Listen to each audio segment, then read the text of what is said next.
Aleluia! Mas a hora que nós formos embora, Ele não vai ficar preso aqui não, Ele vai conosco, e glória a Deus por isso, aleluia por isso. Lá aonde você estiver, no volante do seu carro, no seu local de trabalho, num quarto de hotel, numa poltrona de um ônibus, na rua, na tua casa, aonde você estiver, Deus está do seu lado, Ele está contigo, Ele está te vendo, Ele está te contemplando, Ele está vendo você. Então, meus queridos irmãos, Deus, Ele está nos vendo, e meus amados, nós não podemos deixar o Senhor chorar pela nossa situação espiritual. Nós não podemos viver uma vida de aparência, mas sem essência. Por fora, bela viola, por dentro, pão bolorento.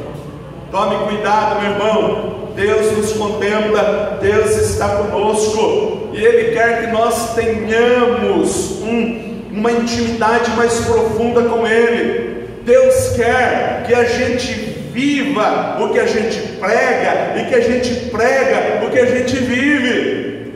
Esses dias atrás, eu entrei em uma mercearia, eu estava num bairro, e aí eu precisei comprar um negócio lá. Eu entrei numa mercearia para comprar, e eu estava com uma camiseta estampada aqui assim, 100% Jesus, bem grande. Aí eu entrei, no que eu entrei, tinha um rapaz sentado tomando uma cerveja, e aí ele olhou para mim e ele leu em voz alta, 100% Jesus. Daí ele disse assim: você é evangélico? Eu falei: sou crente em Jesus Cristo. Ele falou: então a paz do Senhor, porque eu também sou, eu sou de Londrina, mas eu estou quebrando aqui hoje o meu jejum, no bar, tomando uma cerveja. Então, meus amados, é isso que nós precisamos entender. Devemos servir a Deus aqui, glorificar o nome dEle, mas lá no bar, se for o caso, ainda muito mais. Lá na rua, ainda muito mais. Aonde você estiver, ainda muito mais. Aleluia, louvado seja o nome do Senhor nosso Deus. Oh glória! Por que Jesus chorou? Jesus chorou pela situação espiritual de Jerusalém. Como está a sua vida espiritual? Como está a sua vida com Deus? Como está a sua intimidade com o Senhor?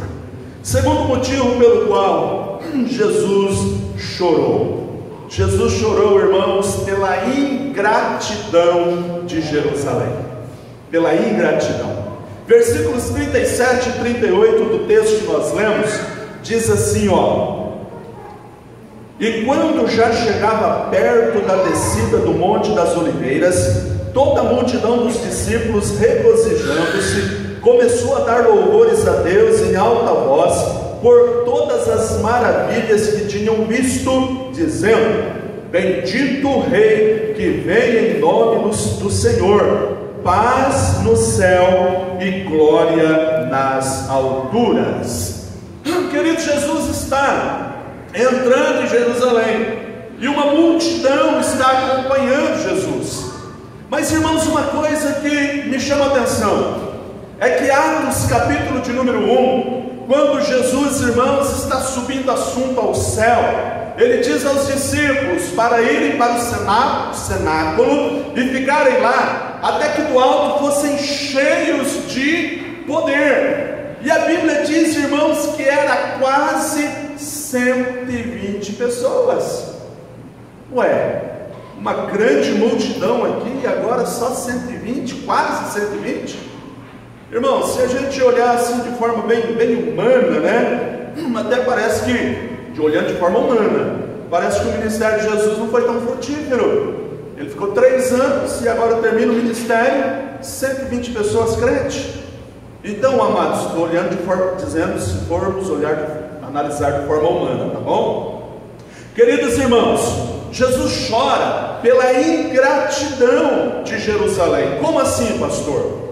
Se você observar João capítulo 6, a partir do versículo 60, quando Jesus termina o discurso e ele se apresenta como sendo o pão da vida, alguns dos discípulos disseram assim para Jesus: tu Quem pode ouvir? E muitos voltaram atrás. Muitos dos discípulos deixaram de seguir ao Senhor. Aí Jesus vira para os 12 e diz: e vocês, vão querer voltar também? Aí Pedro dá aquela palavra tão linda, lá no versículo 69, quando diz assim: Senhor, para quem iremos nós? Só tu tens palavra de vida eterna. Aleluia! Mas irmãos, a maior parte dos discípulos que estavam com Jesus, eles seguiam a Ele, não reconhecendo como Deus, como Salvador, mas eles seguiam Ele pensando que Jesus era um libertador político, que Jesus tinha vindo para libertar Israel do jugo político de Roma. Então eles seguiam Jesus pensando ser Jesus um libertador político. Se você ler João capítulo 6, no começo, quando Jesus multiplica os pães e os peixes, a multidão chega diante de Jesus e fala assim: vamos fazer dele rei. Versículo 14 e 15, eles queriam nomear Jesus como rei. É esse o homem que nós estamos precisando. Multiplica pães, multiplica peixe, faz assim, assim, assado. Eles não estavam, irmãos, com desejo de servir ao Senhor, reconhecendo a sua miserabilidade, os seus pecados, mas pensavam que Jesus era um libertador político. Agora, irmãos, veja bem, João capítulo de número 19, versículo 14 e 15, a multidão está diante de Pilatos, e Pilatos fala assim: eu tenho aqui Barrabás, eu estou parafraseando o texto, estou aqui com Barrabás e com Jesus, quem vocês querem que eu solte? E a multidão disseram Barrabás. E aí ele pergunta: em Jesus, chamado Cristo? A multidão grita uma só voz: crucifica-o, crucifica-o, crucifica-o. Irmãos, não se escandalize com o que eu vou dizer, mas essa mesma multidão de Lucas 19, versículo 37 e 38, que está descendo de Jerusalém e dizendo: bendito é o que vem em nome do Senhor, essa mesma multidão é a que está lá diante de Pilatos dizendo: crucifica-o, crucifica-o, crucifica-o. Esse povo, irmãos, foi ingrato, seguiram a Jesus só pelos milagres, só pelo que Jesus fazia, mas não servia a Jesus pelo que Ele era, e agora tiveram a capacidade de dizer: crucifica-o. Jesus chora pela ingratidão do povo de Jerusalém. Esse povo foi ingrato, não tiveram a hombridade, não tiveram a coragem de honrar ao Senhor e de reconhecê-lo como seu Deus e como seu Salvador. Eu pergunto a você: você tem sido grato a Deus ou você tem sido ingrato? Porque, irmão, se a gente for dar uma palmatória, às vezes a gente é mais ingrato do que grato. Eu atendi uma mãe que o filho todo dia tinha que ter macarronada, tinha que ter carne e tubaína da Gold Screen. Se não tivesse, irmãos, ele derrubava a casa. E um dia ele chegou para almoçar e não tinha. Sabe o que ele fez? Ele pegou, mas tinha comida boa, gente. Ele pegou o prato e tacou o prato na parede e falou: não vou comer essa droga. E a mãe, queridos, me procurou chorando. Eu orei com ela. Queridos, tem muitos que têm sido ingratos, às vezes porque falta alguma coisa, porque às vezes não comprou o sapato que queria, ou a roupa que queria, ou alguma coisa que faltou, mas ele desejava aquilo mais por vaidade do que por uma necessidade. E às vezes, irmãos, acaba reclamando, acaba murmurando e esquece de ver as bênçãos, as maravilhas que Deus tem feito, irmãos, na nossa vida, que Deus tem realizado ao redor de nós e através de nós. Às vezes temos sido mais ingratos do que gratos, e às vezes também, irmão, Jesus está chorando pela atitude ingrata que temos tido. Seja grato a Deus, agradeça ao Senhor por tudo. O apóstolo Paulo diz: em tudo dai graça. Agradeça ao Senhor pelo que Ele tem te feito, pelo que Ele tem realizado na sua vida. Você já viu aquela velha história, né? O rapaz reclamava que comia só banana. Um dia ele olhou para trás e tinha uma fila de gente comendo as cascas da banana. Gente, agradeça a Deus, louve ao Senhor pelo que Ele tem feito na sua vida. Deus tem te abençoado, Deus tem te honrado. Quantas pessoas chegaram na igreja, queridos, não tinha nenhuma bicicleta para andar, hoje tem a sua moto, hoje tem o seu carro, hoje tem a sua casa própria, não tinha uma roupa boa, hoje tem um terno legal para vestir. Irmãos, quantos que têm vindo para Jesus e Ele tem abençoado, porque Ele abençoa mesmo, Ele é abençoador, Ele é especialista nisso, aleluia. Mas às vezes por uma coisa tão pequena, a gente murmura, a gente reclama. E quantas pessoas têm saído da igreja? Quantas pessoas têm abandonado a fé? Quantas pessoas têm se desviado por causa de um problema ou outro que passou, mas esqueceu de ver tudo que Deus fez na vida delas? Jesus chora pela ingratidão de Jerusalém. Seja grato e não ingrato, meu irmão, em nome de Jesus. Concluindo esta palavra para nós orarmos nesta noite, Jesus também chorou, porque Ele conhecia o futuro de Jerusalém. Jesus chora porque Ele conhece o futuro de Jerusalém. O versículo 43 e 44 diz assim, porque dias virão sobre ti, em que os teus inimigos te cercarão de trincheiras, e te sitiarão, e te estreitarão de todas as bandas, e te derribarão, a ti e aos teus filhos dentro de ti que estiverem, e não deixarão em ti pedra sobre pedra, pois que não conheceste o tempo da sua visitação. Jesus chora, irmãos, porque Ele está vendo lá na frente, lá no futuro, esse povo sofrer, porque não reconheceram Ele como seu Senhor e Salvador. Escute isso aqui. No ano 70 depois de Cristo, o general Tito invade Jerusalém.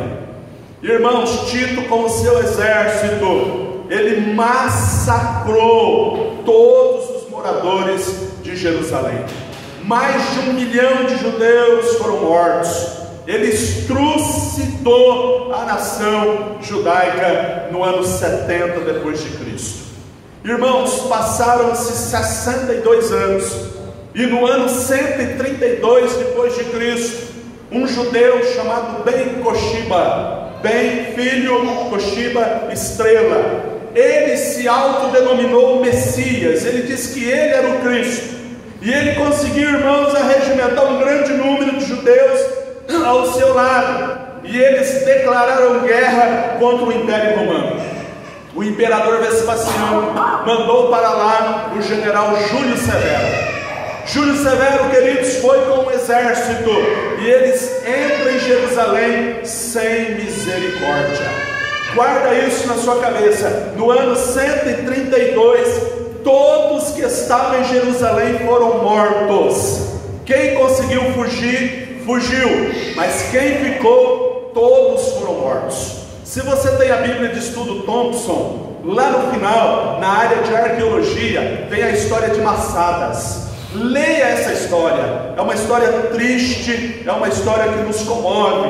Se você não tiver a Bíblia, vai no YouTube e puxa, no Google melhor, e puxa a história de Massadas. É uma história profunda, é uma história triste que aconteceu nessa época. Então o irmão Júlio Severo mata todos os judeus, ele extirpa e acaba com tudo, destrói a cidade, não deixando nenhum judeu em Jerusalém. Todos os que conseguiram fugir, fugiram.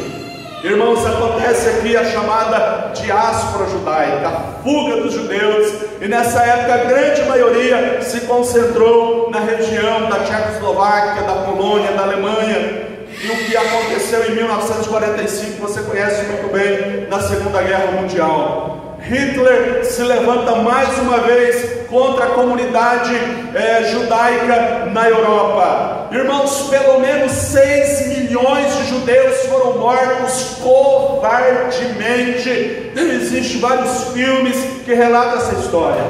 A Lista de Schindler, O Menino de Pijama Listrado, o Pianista. Eu receito esse filme para você, se não assistiu ainda, assista. O Pianista. Gente, umas histórias tremendas sobre a Segunda Guerra Mundial e sobre a perseguição dos judeus. Então, querido, Jesus está vendo o futuro desse povo e ele chora pelo futuro de Jerusalém. Mas, irmãos, hoje a guerra continua acirrada, a faixa de Gaza, irmãos, é uma guerra constante. O povo judeu é um povo perseguido, é um povo odiado. Bashar al-Assad, Mahmoud Ahmadinejad declarou aqui, na Colômbia, que Israel tem que ser riscado do mapa. Esse povo tem sido perseguido, porque, irmãos, Jesus vê e ele está contemplando tudo que eles iriam passar. Jesus conhecia o futuro desse povo.